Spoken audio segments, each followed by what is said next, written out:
રાવણે ખુલાસો કર્યો છે એક બાજુ લઈ જઈ મહારાણી મંદોદરી કાનમાં વાત કરી છે જે તુલસીજીના બીજા સાહિત્યમાં છે મહારાણી આ જગત ભલે મને ગમે એ ગણે દુનિયા ભલે મને ગમે એ ગણે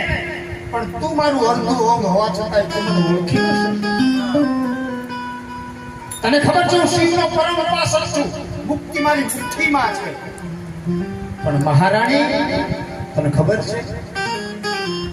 સીતાજીનું ખંભે બેહાડીને લઈ આવ્યો છે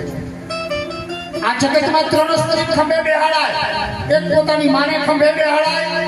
એક પોતાની બેનને ખંભે બેહાડાય એક પોતાની દીકરીને ખંભે બેહાડાય ચોથી સ્ત્રી કોઈની ખંભે ન અને લાડી અને મારા લંકાની પવિત્ર જગ્યા છે અશોક વાટિકામાં બેહાડ્યા છે જો પત્ની તરીકે લાવ્યો હોત ને તો લંકાના સિંહાસન ઉપર જાનકીજી બેઠા હોત મહારાણી તને ખબર છે હું શિવનો પરમ ઉપાસક છું મુક્તિ મારી મુઠ્ઠીમાં છે પણ મારે એકને નથી તરવું મારા આખા કુળને તારવું છે ને એટલે મારી માં જાનકીને લંકામાં લઈ આવ્યો છું અને જ્યાં સુધી મારી માં જાનકીને લંકામાં લાવું નહીં ત્યાં સુધી મારો બાપ રાઘવાય લંકા સુધી તપો એટલે મારી માં જાનકીને લઈ આવ્યો છું આ મંદોદરીની વાતોના તડકા